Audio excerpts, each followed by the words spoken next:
अस्सलाम वालेकुम बेटे लास्ट लेक्चर के अंदर हम लोगों ने पढ़ा था energy stored in a capacitor या energy stored in a parallel plate capacitor.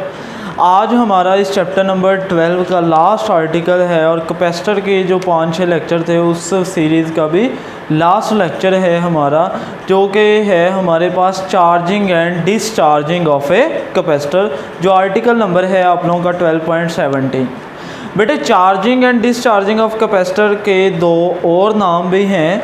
First जो नेम दिया जाता है वो है growth and decay of a capacitor. Growth का क्या मतलब, ये नहीं होता कि कैपेसिटर बड़ा होना शुरू हो जाता है, कैपेसिटर छोटा होना शुरू हो जाता है। ग्रोथ का मतलब यानी कि उसके ऊपर जो चार्जेस की ग्रोथ है वो इंक्रीज जब होगी तो उसे हम कहते हैं चार्जिंग, और जब डिके करेगी यानी कि चार्जेस कम होंगे प्लेट से, जब डिस्चार्जिंग होगी तो चार्ज कम होता है, इसलिए हम कहते हैं कि growth and decay of a capacitor.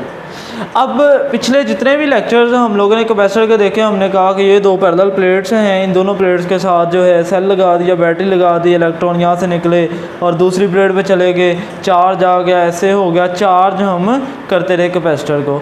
लेकिन वो सिर्फ और सिर्फ समझाने के लिए था। प्रैक्टिकली जहाँ पर भी कैपेसिटर हम लगाएंगे, जिस सर्किट के अंदर कैपेसिटर लगाएंगे, उस सर्किट के अंदर कैपेसिटर के साथ हम क्या लगाएंगे, सीरीज़ के अंदर कोई ना कोई रेजिस्टर भी अटैच करेंगे। अब रेजिस्टर क्यों अटैच करते हैं या रेजिस्टर की ज़रूरत क्यों पड़ती है, ये मैं लास्ट पे बताऊंगा। आर्टिकल के लास्ट पे कंसेप्चुअल क्वेश्चन होगा कि हम लोग रेजिस्टर क्यों लगाते हैं कैपेसिटर के साथ। तो जब रेजिस्टर भी लगेगी कैपेसिटर भी लगेगा तो उस सर्किट के अंदर कौन कौन सी चीज़ लगी, रेजिस्टर और कैपेसिटर, तो ऐसे सर्किट को हम नेम देते हैं आरसी सर्किट का। तो charging and discharging of capacitor का दूसरा नेम ये भी हो सकता है आरसी सर्किट, और ये कुछ बुक्स के ऊपर मेंशन भी है कि आरसी सर्किट भी इस सर्किट को कहते हैं क्योंकि इसके अंदर रेजिस्टर भी है और कैपेसिटर भी है। तो फिर इसी वजह से आरसी सर्किट कैसा सर्किट होगा, वो सर्किट जो कि कंसिस्ट करेगा किस चीज़ पे मुश्तमिल होगा, रेजिस्टर और कैपेसिटर के ऊपर, या the circuit which contains a resistor and capacitor is called RC circuit. Definition लिखी हुई है, ये आप लोगों ने पढ़ लेना।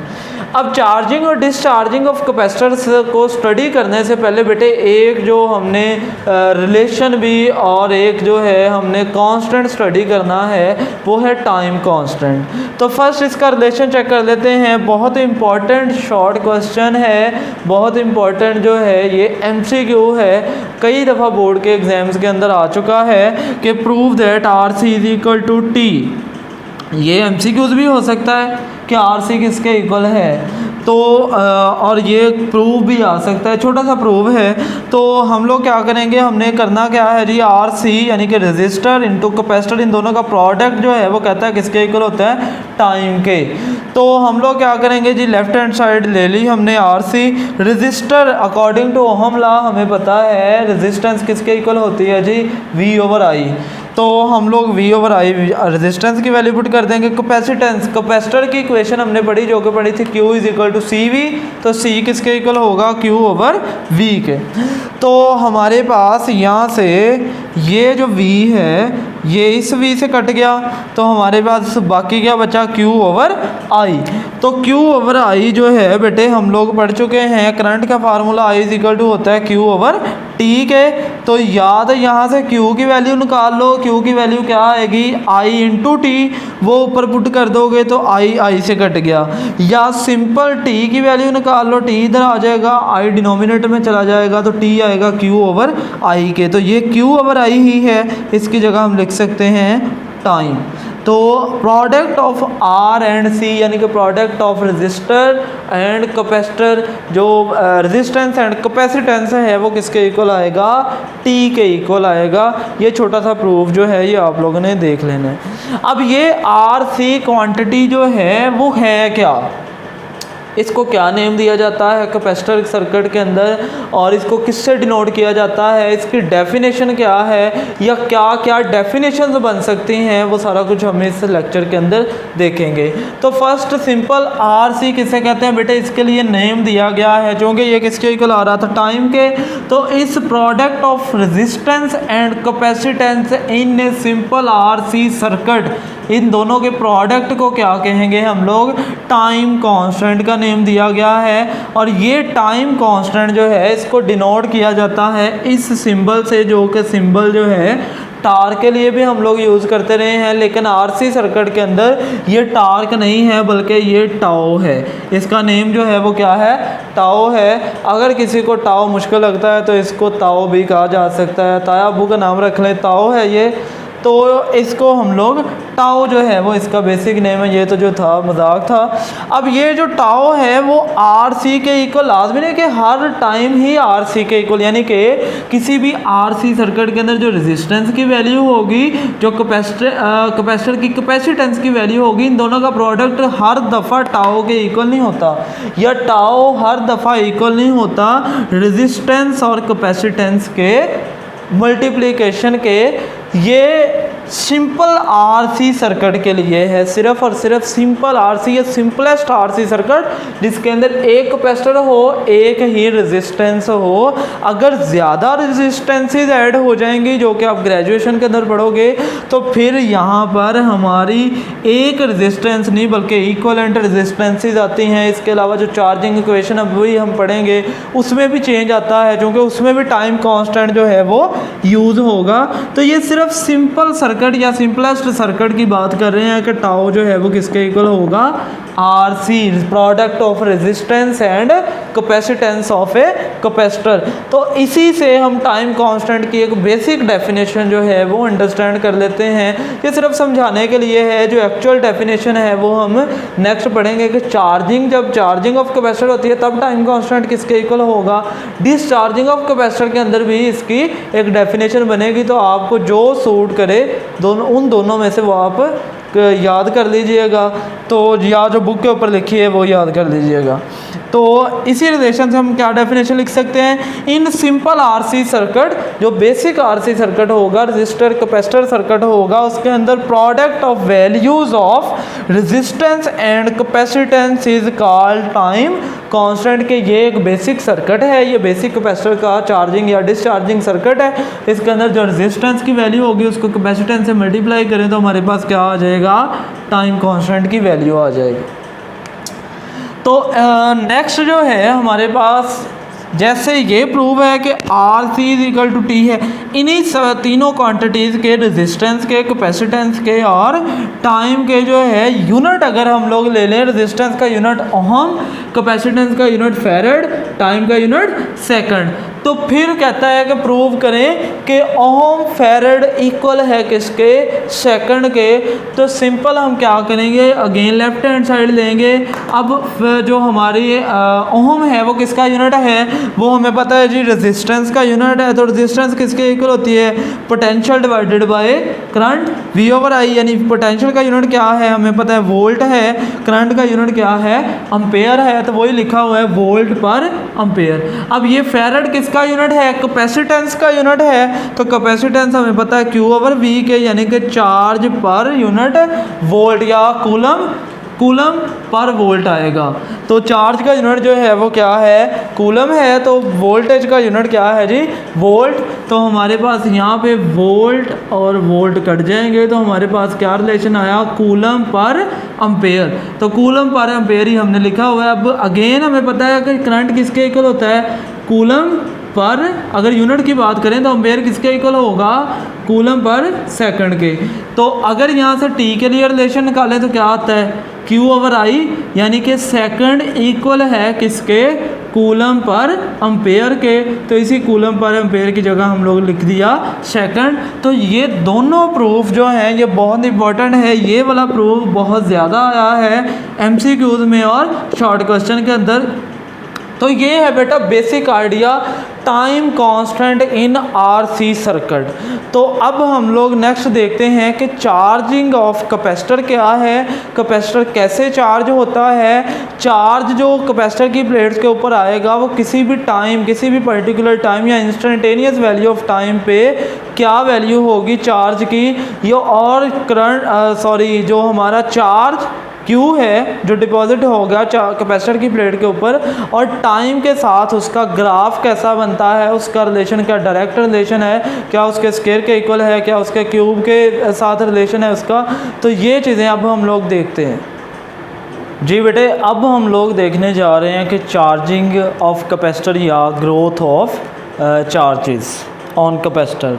तो दोनों जो है वो नेम लिए जा सकते हैं। तो हमें पता है कि कैपेसिटर को चार्ज करने के लिए कैसे किया जाता है चार्ज, हम कैपेसिटर के अक्रॉस कोई ना कोई एक्सटर्नल एजेंट या एक्सटर्नल पोटेंशियल अप्लाई कर देते हैं, जो बैटरी या सेल होगा। तो हमने एक पैरेलल प्लेट कैपेसिटर लिया है। फर्स्ट मैं इस स्कीमेटिक डायग्राम को समझा दूं।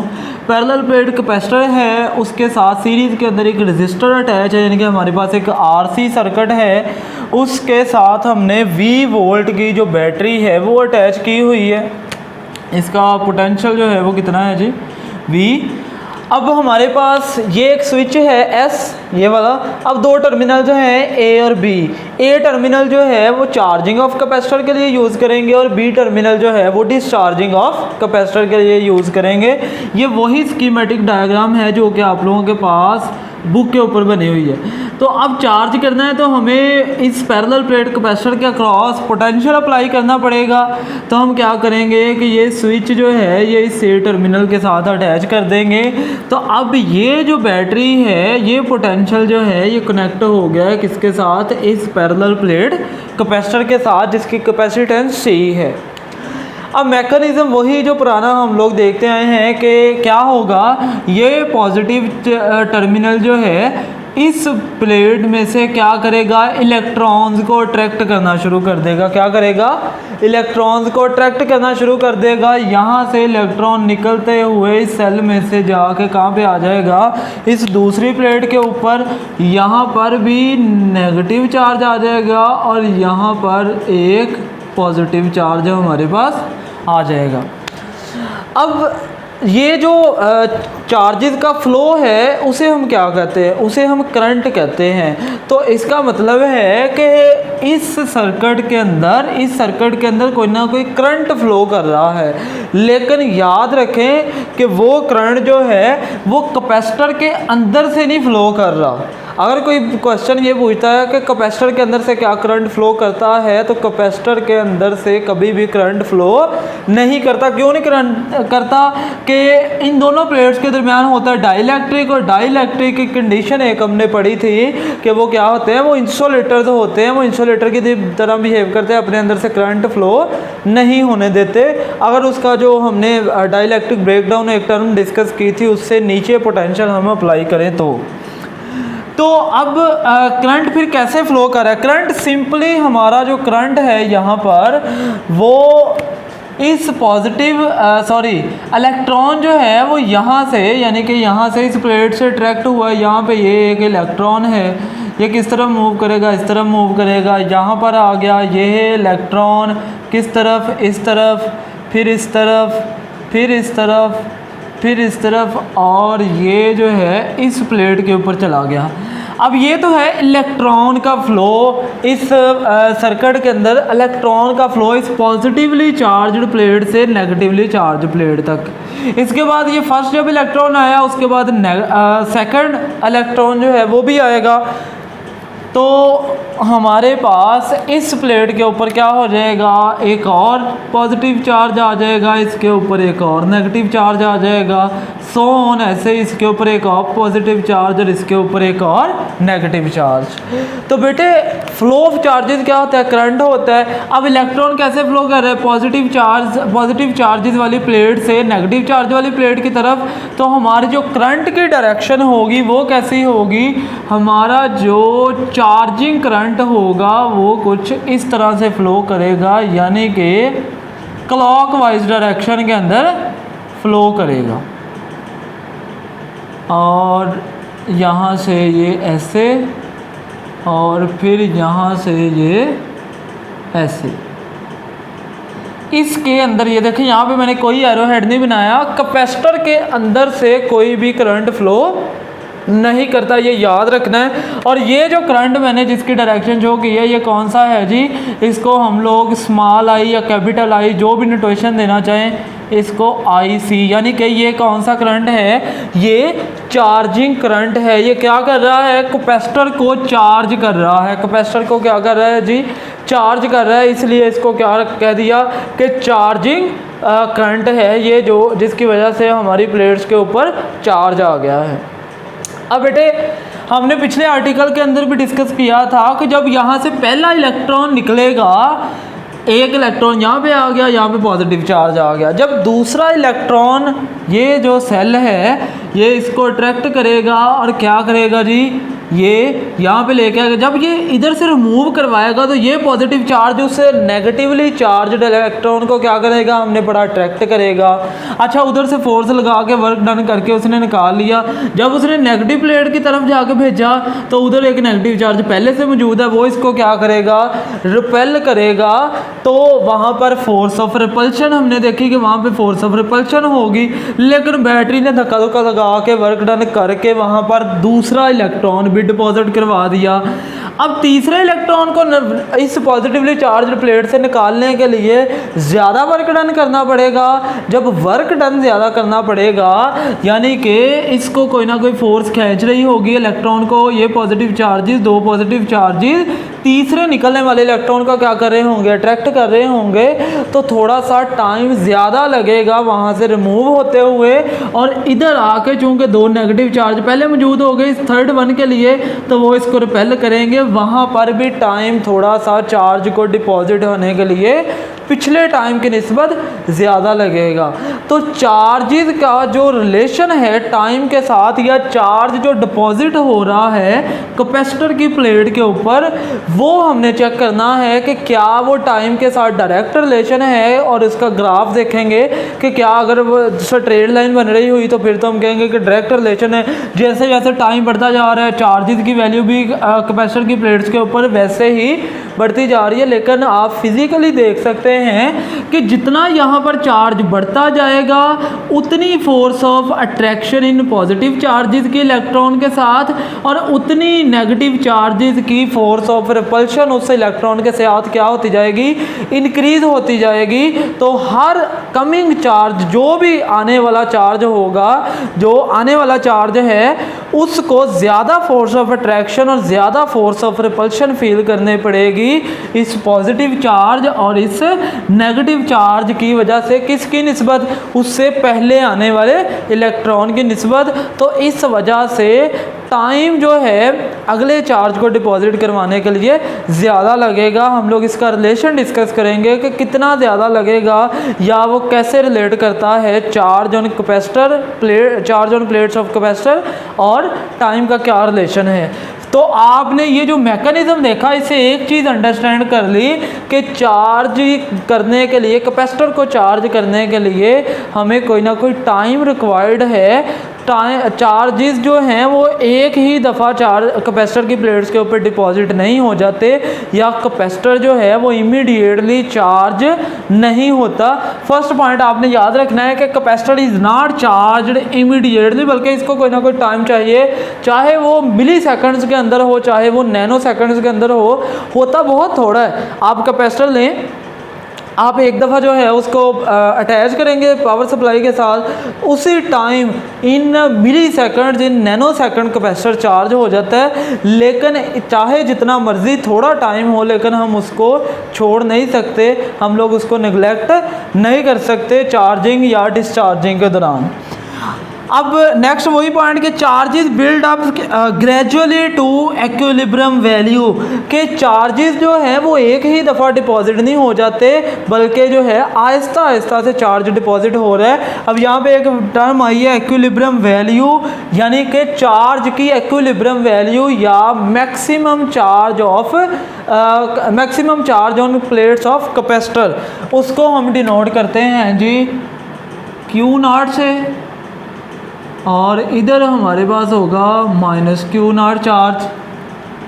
क्यू नॉट क्या है, इक्विलिब्रियम वैल्यू है किसकी, चार्ज की, या मैक्सिमम वैल्यू है जो कि इस कैपेसिटर के ऊपर डिपॉजिट करवाई जा सकती है। इस क्यू नॉट से ज़्यादा चार्ज किसी भी कैपेसिटर के ऊपर या इस कैपेसिटर के ऊपर जो है वो डिपॉजिट नहीं करवाया जाता, इसलिए इसको कहते हैं इक्विलिब्रियम वैल्यू या maximum charge on a capacitor, भी इसको कहा जा सकता है क्यू नॉट को। अब इनिशियली बेटा देखिए कि जब हमारा स्विच जो है वो ओपन था तब दोनों प्लेट्स के ऊपर पोटेंशियल जो है वो ज़ीरो था, न्यूट्रल थी, दोनों के ऊपर कोई चार्ज नहीं था, तो वही लिखा हुआ है कि T ज़ीरो था, Q भी ज़ीरो। जब टाइम ज़ीरो था तो चार्ज भी ज़ीरो था।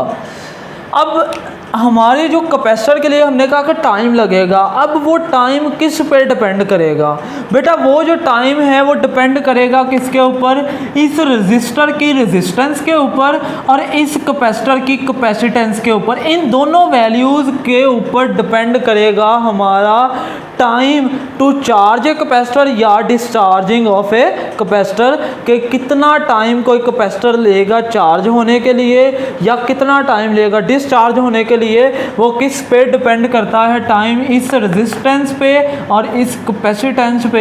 और इन्हीं दोनों का प्रोडक्ट तो हमने कहा हुआ है कि टाइम कांस्टेंट होता है, तो हम इसको ऐसे भी कह सकते हैं कि time taken by the capacitor to charge और discharge, time taken by the capacitor to charge or या मैक्सिमम चार्ज और maximum discharge is dependent on resistance and capacitance or is dependent on time constant. तो यही point लिखा है, time taken to maximum charging depends on the value of R and C. तो चार्जिंग के साथ आप स्लैश डाल के डिस्चार्जिंग भी जो है वो लिख सकते हैं। चूँकि अभी हम चार्जिंग पढ़ रहे हैं या ग्रोथ ऑफ चार्जेस पढ़ रहे हैं कैपेसिटर के ऊपर, तो सिर्फ चार्जिंग मैंने लिखा हुआ है यहाँ पे।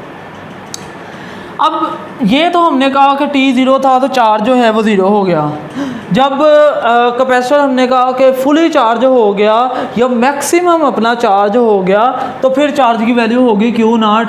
और क्या अगर हमें इन बिटवीन यानी कि ज़ीरो से लेकर जितना भी टाइम लगा उसे चार्ज होने के लिए या मैक्सिमम चार्ज होने के लिए क्यू नॉट चार्ज डिपॉजिट करवाने के लिए, तो उस टाइम के अंदर कोई भी टाइम चाहिए हमें, उस टाइम पे बताएं कि इसके ऊपर इन कैपेसिटर की प्लेट्स के ऊपर या इस कैपेसिटर के ऊपर कितना चार्ज डिपॉजिट हुआ, वो कैसे फाइंड कर सकते हैं। तो उसके लिए हमारे पास रिलेशन आता है ये बेटा, Q is equal to Q naught into 1 minus e की power minus T over R C. अब बेटे इसको अंडरस्टैंड कर ले पहले कि है क्या, Q क्या है, Q चार्ज है on capacitor at any instant of time. जिस टाइम पे हम चाहते हैं जो वो वैल्यू हम यहाँ पर पुट करेंगे तो हमारे पास इस टाइम के लिए चार्ज की वैल्यू आ जाएगी, जिसको हम रिप्रेजेंट करते हैं Q से। यानी charge on capacitor at any instant of time क्या है, Q है। Q नॉट क्या है, maximum value on a capacitor या equilibrium value of charges on capacitor. इसके बाद E क्या है, E एक्सपोनेंट है जिसकी वैल्यू जो है वो 2.71 समथिंग होती है, तो 2.71 ही हम लोग यूज़ करते हैं। अब देखें कि हमारे चार्जेस और टाइम का रिलेशन जो है वो एक्सपोनेंशियल रिलेशन है, यानी कि चार्ज और टाइम के दरमियान जो एक्सपोनेंशियल रिलेशन है तो हमारा ग्राफ भी एक्सपोनेंशियली इंक्रीज या डिक्रीज करेगा। ये इक्वेशन आपने याद रखनी है। इसकी डेरिवेशन जो है वो थोड़ा छोटा सा आर्टिकल है जो कि आप बीएससी के अंदर पढ़ेंगे या ग्रेजुएशन के अंदर जाकर पढ़ेंगे, और अगर मुझे टाइम मिला तो मैं एक दो वीडियोस के बाद जो है इसकी डेरिवेशन की एक अलग वीडियो बना के तो वो मैं अपलोड कर दूंगा। तो अभी के लिए आपका वैसे काम यही है कि आप इस रिलेशन को याद रखें। अब बेटे हम ये चाहते हैं कि इसी कैपेसिटर के ऊपर चेक करते हैं कि जब पहला टाइम कांस्टेंट गुजरा, टाइम कांस्टेंट का मतलब यानी कि टाइम की एक पर्टिकुलर वैल्यू होगी। फॉर एग्जांपल हम कहते हैं कि इसके लिए टाइम कांस्टेंट की वैल्यू 1 सेकंड है, तो हम चेक करना चाहते हैं कि पहले 1 सेकंड के बाद इस कैपेसिटर के ऊपर कितना चार्ज डिपॉजिट हो गया, वो हम लोग चेक करते हैं। तो हमने कहा कि ये T जो है वो किसके इक्वल है जी, टाइम कांस्टेंट के, और टाइम कांस्टेंट किसके इक्वल है, 1 सेकंड के। तो या तो आप ये ऐसे ही है कि हमने कहा कि हमारे पास जो आर सी है या टाइम कांस्टेंट जो है वो किसके इक्वल हम ले रहे हैं जी 1 सेकंड के। तो t is equal to R C लिख लें या t is equal to 1 second लिख लें, चूँकि आर सी की वैल्यू हमने क्या ली है 1 सेकंड ली है। तो अब अगर टाइम किसी भी कैपेसिटर के लिए अगर टाइम उसके टाइम कांस्टेंट के इक्वल हो तो फिर बताएं कि चार्ज ऑन कैपेसिटर कितना डिपॉजिट हो गया है, कितना चार्ज आ जाएगा कैपेसिटर के ऊपर। तो Q is equal to Q naught into 1 minus e, T की जगह आर सी आ गया। तो ये दोनों जो हैं वो आपस में क्या हो गए, कैंसल आउट हो गए। अब चाहे आर सी लिख लें, चाहे 1 सेकंड ऊपर लिख लें, नीचे भी 1 सेकंड लिखना है, चूँकि टी भी आर सी के ही इक्वल हमने लिया है। तो ई की पावर आनी है जी -1, इसको नीचे ले आएंगे तो ये 1 ओवर ई आ जाएगा। और ई की वैल्यू जो है वो कितनी होती है 2.71 जो होती है जी। ई की वैल्यू मैं यहाँ पे लिख देता हूँ कि ई की वैल्यू होती है 2.71। एक और चीज़ याद रखनी है बेटे, 1 ओवर 2.71 जो है वो इक्वल होता है 0.37 के। यानी कि ये वैल्यू जो होगी, ये वाली वैल्यू ये किसके इक्वल है, ये 0.37 के इक्वल है। चाहे कोई बच्चा अगर चाहता हो तो कैलकुलेटर से कैलकुलेट कर सकता है। 0.37 यहाँ पुट करें, 1 में से 0.37 निकालेंगे तो क्या आएगा 0.63 ऑफ क्यू नाट। क्या मतलब कि जब फर्स्ट टाइम कांस्टेंट यानी कि हमारा जो इंस्टेंटेनियस टाइम है जब वो फर्स्ट टाइम कांस्टेंट के इक्वल होगा तो हमारे कैपेसिटर के ऊपर जो चार्ज डिपॉजिट हो चुका होगा वो कितना होगा 0.63 ऑफ क्यू नाट। या इसको ऐसे भी कहा जा सकता है कि 63% of maximum value 63% of maximum value of charge deposit हो चुका होगा फर्स्ट टाइम कांस्टेंट गुजरने के बाद। कि अगर हमारा जो मैक्सिमम वैल्यू हो वो हम कहते हैं कि इस कैपेसिटर के ऊपर 100 कूलम है। अगर 100 कूलम चार्ज के मैक्सिमम स्टोर कर सकता है तो जब 1 टाइम कांस्टेंट गुजरेगा तो हम क्या कहेंगे कि इसके ऊपर 63.2 कूलम चार्ज क्या हो गया है, डिपॉजिट हो गया, स्टोर हो गया। सिमिलरली हम लोग t की वैल्यू 2RC रखेंगे तो हमारे पास 86% आएगा ऑफ क्यू नाट। यानी कि अगर 100 है मैक्सिमम चार्ज ऑन कैपेसिटर जो वो डिपॉजिट करवा सकता है तो फिर कितने चार्ज जो है वो कितने कूलम चार्ज डिपॉजिट हो जाएगा 86 कूलम चार्ज डिपॉजिट हो जाएगा आफ्टर 2RC या 2 टाइम कांस्टेंट। अब तीसरे टाइम कांस्टेंट के बाद जो है हमारे पास कितना चार्ज डिपॉजिट हो जाएगा, उसकी मैक्सिमम वैल्यू जितनी भी होगी उसका 94%। चौथे टाइम कांस्टेंट के बाद हमारे पास 98% ऑफ इट्स मैक्सिमम वैल्यू जो है चार्ज डिपॉजिट हो जाएगा। और आफ्टर 5RC यानी कि 5 टाइम कांस्टेंट गुजरने के बाद हमारे पास कैपेसिटर कितना हो जाएगा चार्ज 99% चार्ज हो जाएगा। जितना इसके ऊपर चार्ज स्टोर हो सकता था वो क्यू नाट है और जो इसके ऊपर होगा वो कितना होगा, उस क्यू नाट का 99% after 5 time constant. RC time constant है ना, यहाँ पे टाउ भी लिखा जा सकता है। क्या लिखा हुआ है 99%, इसका मतलब 100% नहीं होता। तो कैपेसिटर जो है याद रखें कि कभी भी 100% चार्ज नहीं होता। अगर कोई बंदा कहता है कि फुल चार्ज हो जाता है तो इसका मतलब यही है कि वो 99% की बात कर रहा है, 100% कभी भी चार्ज नहीं होता। प्रैक्टिकली हम यही कहते हैं कि ये हमने कैपेसिटर लगाया तो एक्चुअली वो 99% चार्ज होता है, लेकिन हम ये कह देते हैं कि ये कैपेसिटर फुली चार्जड है। या पीछे हमने जितना भी पढ़ा जब हमने वर्ड यूज़ किया फुली चार्जड का तो इसका मतलब है कि वो 99% चार्ज था। जितना चार्ज उसके ऊपर स्टोर हो सकता था उसका 99% चार्ज उसके ऊपर जब स्टोर हो जाए तो हम लोग कह देते हैं ये फुली चार्ज है। और ये वैल्यू भी इसी रिलेशन से आई है, इस रिलेशन से। इसका आंसर कि क्यों 100% चार्ज नहीं हो स्टोर हो नहीं सकता या कैपेसिटर 100% चार्ज क्यों नहीं हो सकता, तो वो इसी लेक्चर के लास्ट में मैं बताऊंगा। 2 क्वेश्चन हो गए कि हम यहाँ पे रेजिस्टेंस क्यों यूज़ करते हैं, आर रजिस्टर क्यों यूज़ करते हैं, और ये कैपेसिटर जो है वो फुली चार्ज क्यों नहीं हो सकता, यानी कि क्यू नॉट के इक्वल क्यों नहीं आ सकता, तो ये लास्ट में बताएंगे। अब इसी रिलेशन को, इसी चार्ज और टाइम के रिलेशन को हम ग्राफिकली रिप्रेजेंट करते हैं। तो लेट्स सपोज के हमारे पास 2 कैपेसिटर्स हैं, एक का टाइम कांस्टेंट जो हम इनिशियली ले चुके हैं 1 सेकंड है, दूसरे का टाइम कांस्टेंट बेटा 2 सेकंड है। तो फर्स्ट हम इसका ग्राफ ड्रा करते हैं जिस कैपेसिटर का टाइम कांस्टेंट कितना है 1 सेकंड है।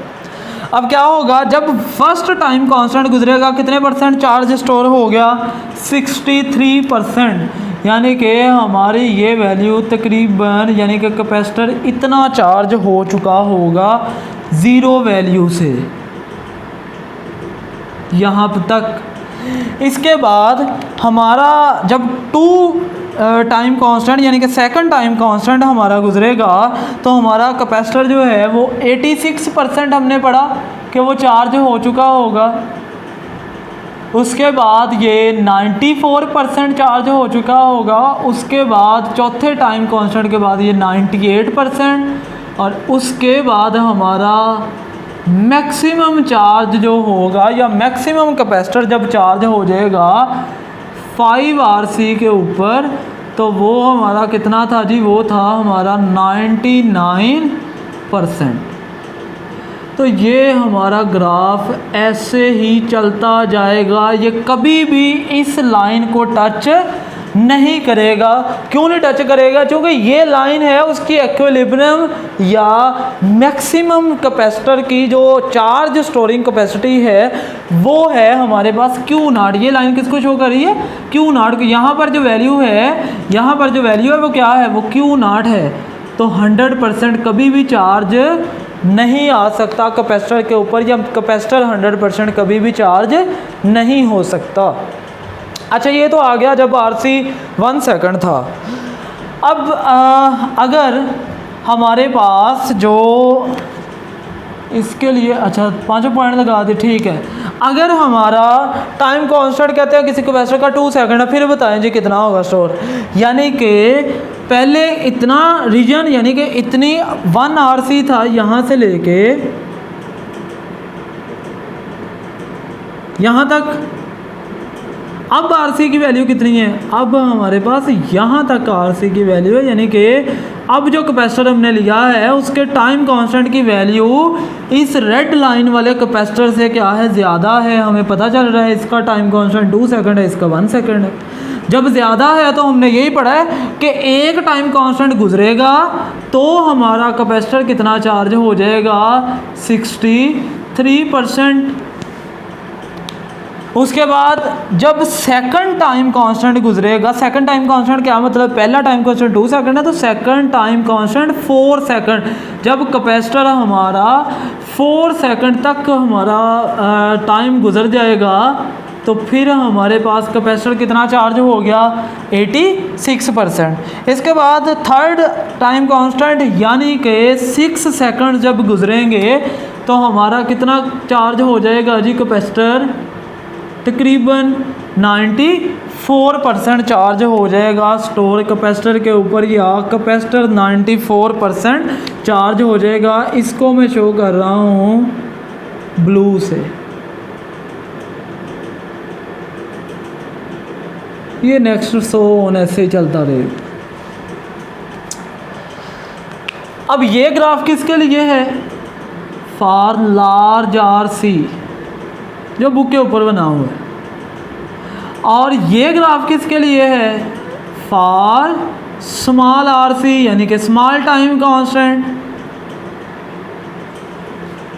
अब यहाँ से एक रिजल्ट पता चल रहा है, ये जो पॉइंट हमने लिखा कि time taken to maximum charging depends on the value of R and C।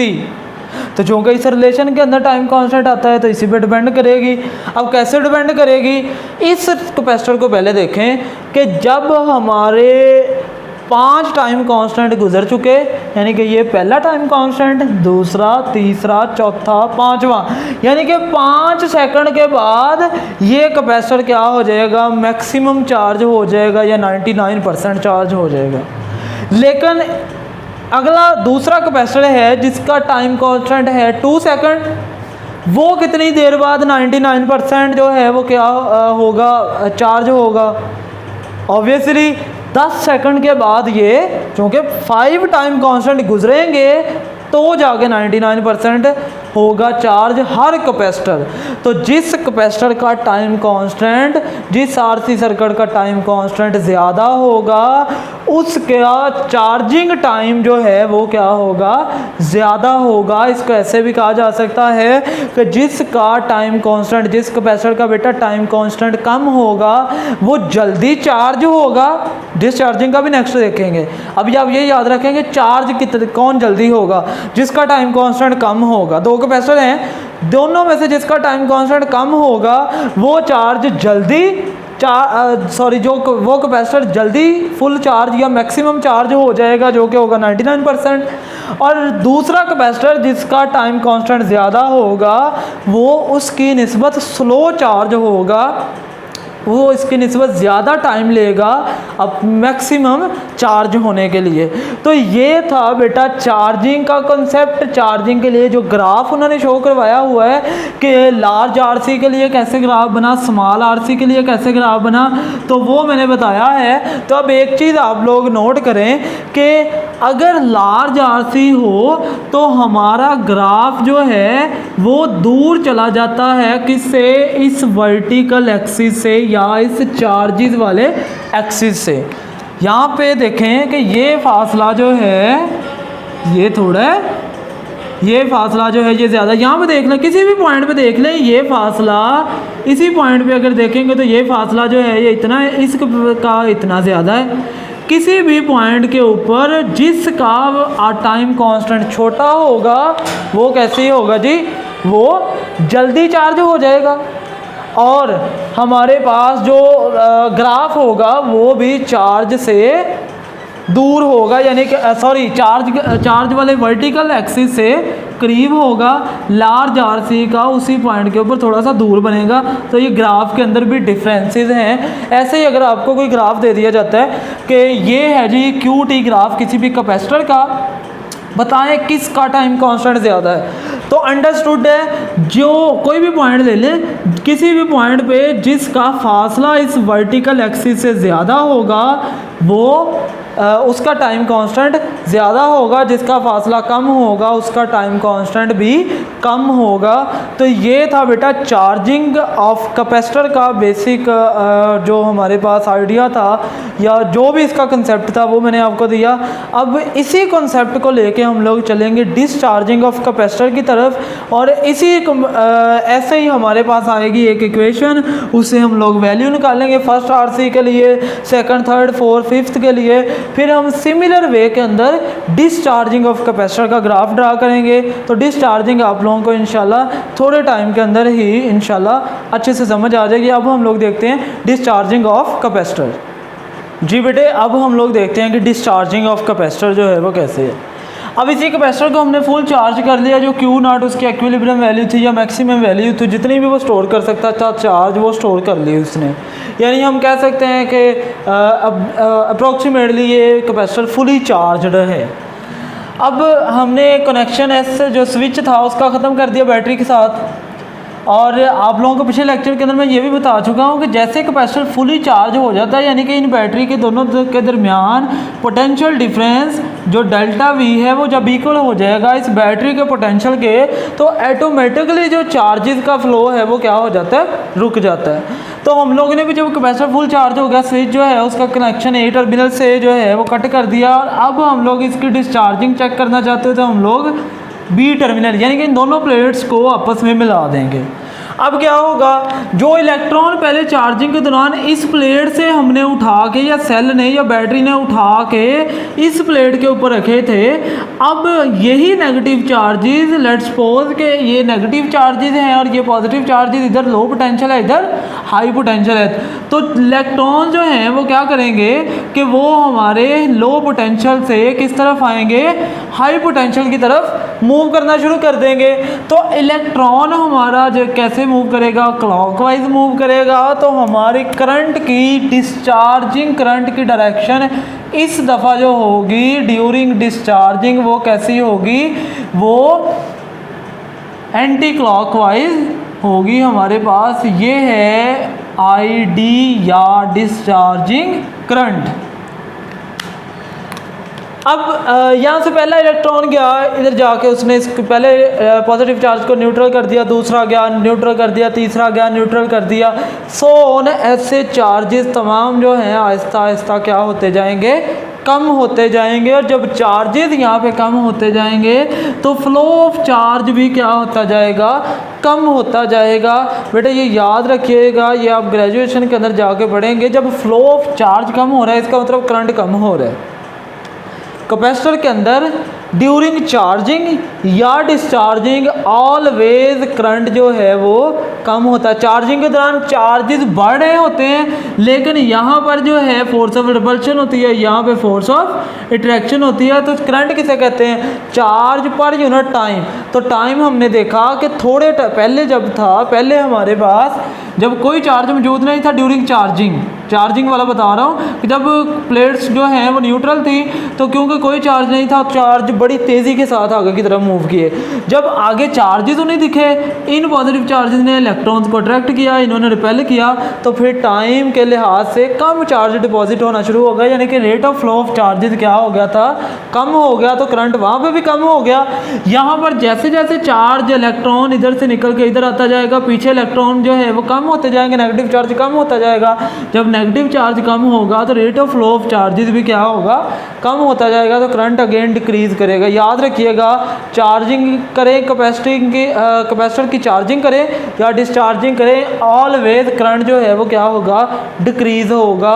ये छोटा सा पॉइंट आपने याद रखना है।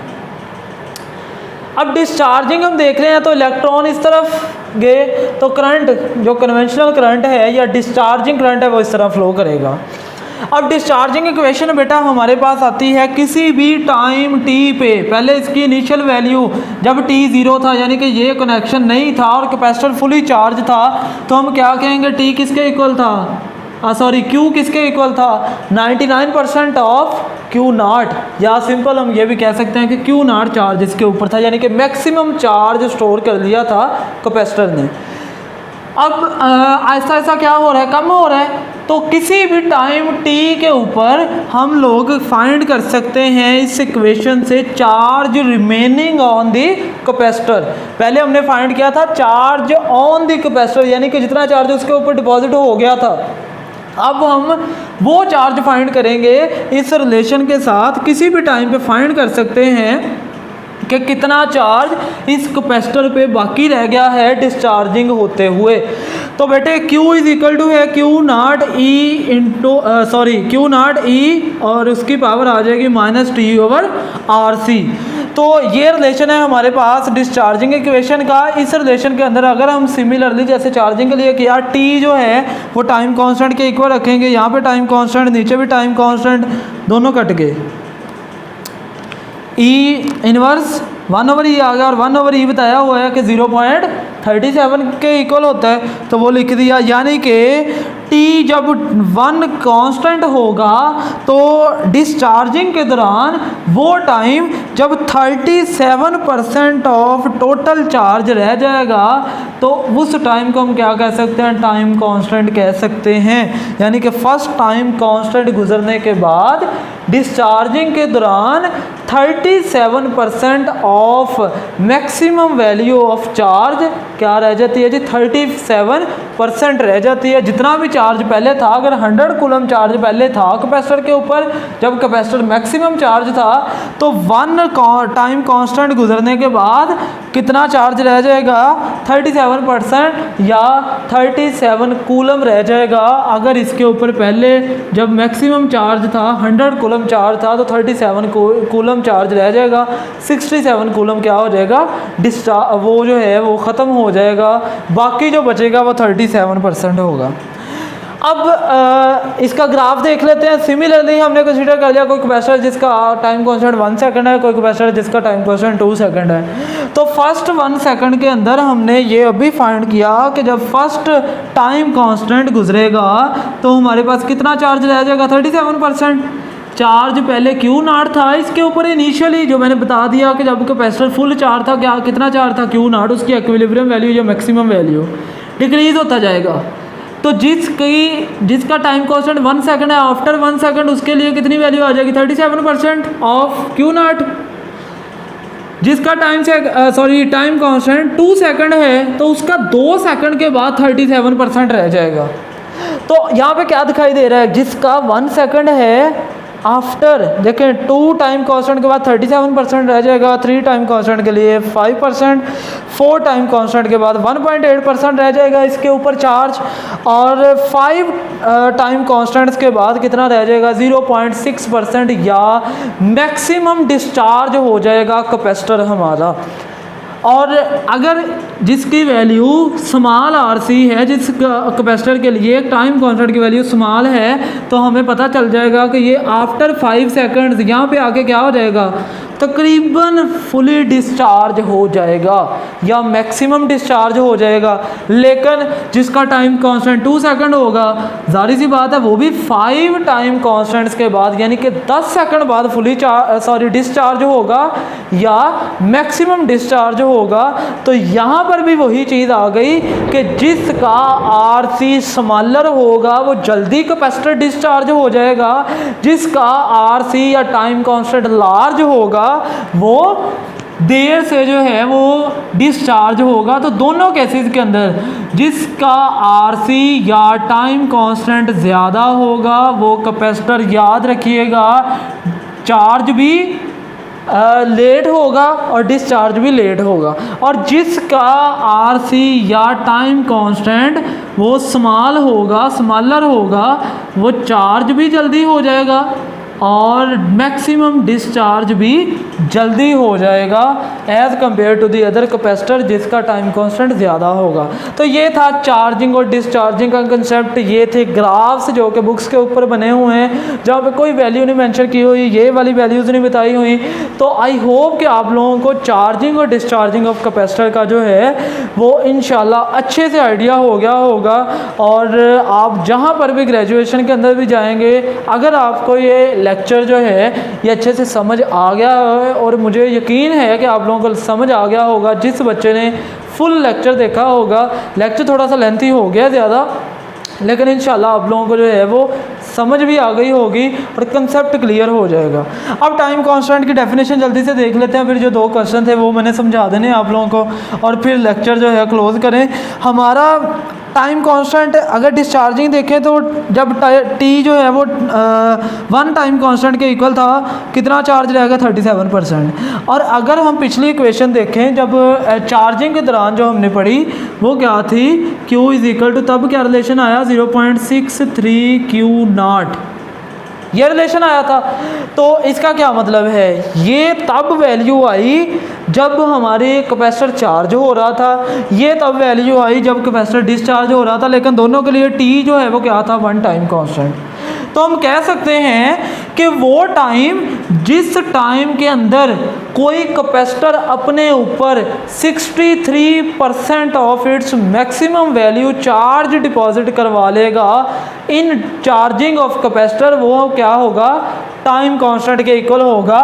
Time required for the capacitor या time required by the capacitor for the charge to attain 63.2% of its maximum या final value जो कि थी Q नॉट ड्यूरिंग चार्जिंग, के चार्जिंग करते हुए कैपेसिटर को जितना टाइम लगेगा 63% चार्ज होने के लिए वो क्या कहलाएगा, टाइम कांस्टेंट कहलाएगा। या वो टाइम जो कि कैपेसिटर को डिस्चार्ज होते हुए 37% डिस्चार्ज होते हुए ड्यूरिंग डिस्चार्जिंग टाइम रिक्वायर्ड होगा, वो क्या होगा, टाइम कांस्टेंट होगा।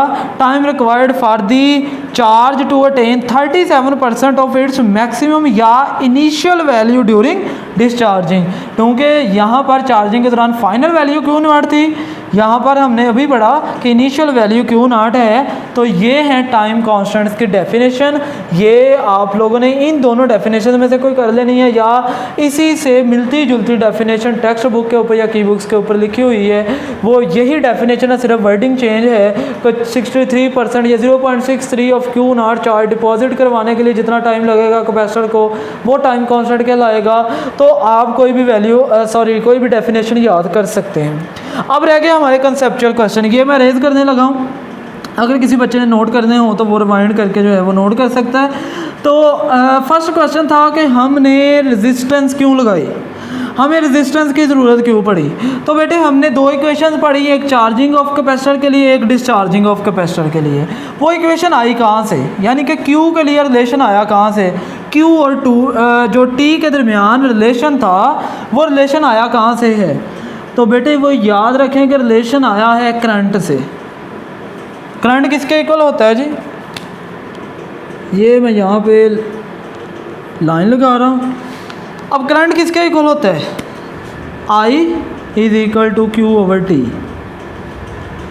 तो वो जो रिलेशन है ना Q is equal to Q naught into 1 minus e minus T over R C, या ये रिलेशन वो एक्चुअली करंट की वैल्यू को ही हम लिखते हैं D Q over D T, फिर जो है इसको इंटीग्रेट करते हैं, फिर रिलेशन आता है। आई की वैल्यू हम चार्जिंग, अगर चार्जिंग के लिए चार्जिंग इक्वेशन ड्राइव करना चाहेंगे तो चार्जिंग करंट के लिए वैल्यू देखेंगे, उसका फार्मूला बनेगा, और दूसरी तरफ आई की जगह लिख लेंगे डी के over D T. D T उधर चला जाएगा इक्वलिटी के दूसरी साइड पे, और फिर डेरिवेशन करेंगे तो हमारे पास चार्जिंग इक्वेशन आएगी। अगर डिस्चार्जिंग की बात करते हैं तो फिर भी हमें करंट ही चाहिए, कौन सा करंट, डिस्चार्जिंग करंट। अब करंट चाहिए तो करंट के लिए ज़रूरी है, ओम लॉ हमने पढ़ा कि करंट इक्वल होता है V ओवर R। अगर हम यहाँ पर रेजिस्टेंस कोई नहीं ना लगाते तो यहाँ पर रेजिस्टेंस की वैल्यू क्या होगी, 0। इसका मतलब है कि करंट हमारा क्या होगा, इनफाइनाइट होगा। तो करंट की वैल्यू जब हम ड्राइव करेंगे ना चार्जिंग इक्वेशन या डिस्चार्जिंग इक्वेशन, वहाँ पे करंट की वैल्यू फिर इनफाइनाइट पुट करना पड़ेगी, फिर हम इक्वेशन ड्राइव नहीं कर सकते। तो इसलिए हम रेजिस्टेंस जो है वो यूज़ करते हैं, प्रैक्टिकली भी यूज़ करते हैं। चार्जिंग या डिस्चार्जिंग के लिए ज़रूरी है रेजिस्टेंस, और इसका जो थ्योरेटिकल आंसर था वो भी मैंने आप लोगों को दे दिया है। इसके बाद सेकंड आंसर जो क्वेश्चन था, कैपेसिटर 100% क्यों नहीं चार्ज हो सकता। तो बेटे इक्वेशन हमने पढ़ी चार्जिंग के लिए, Q नॉट 1 माइनस ई की power minus T over R C. अब कैपेसिटर जब फुल चार्ज होगा तो इसका क्या मतलब है, कैपेसिटर तब भी फुल चार्ज हो सकता है अगर Q इक्वल हो जाए Q नॉट के, यानी कि चार्ज ऑन कैपेसिटर किसके इक्वल हो जाए, उसकी मैक्सिमम वैल्यू जो है जितना वो स्टोर कर सकता है। कब वो इक्वल होगी Q नॉट के, अगर ये वैल्यू किसके इक्वल हो, 1 के।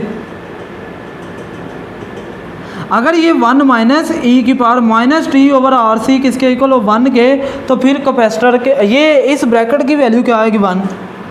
लेकिन ये जो वैल्यू है ना ये वाली, ये 1 माइनस इसको चलें, ये तब होगी जी जब 1 होगा। तो ये 1 माइनस ई की power minus T over R C, ये 1 के इक्वल एक ही सूरत में आ सकती है, अगर हमारा ये e की पावर सारी ये वाली टर्म जो है ये 0 हो जाए।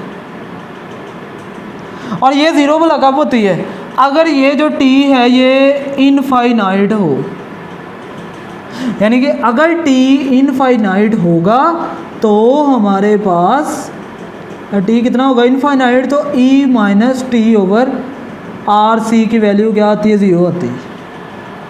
अब टी कितना चाहिए, इनफाइनाइट टाइम, इनफिनिट टाइम चाहिए किसी भी कैपेसिटर को 100% चार्ज करने के लिए। तो इस वजह से जो है पॉसिबल नहीं है किसी भी कैपेसिटर को फुल चार्ज करना। 99% चार्ज होता है कैपेसिटर और उसी को हम कह देते हैं कि कैपेसिटर जो है फुली चार्ज है। तो ये था बेटा आज का लेक्चर जो है वो तकरीबन 1 घंटे का हो गया है।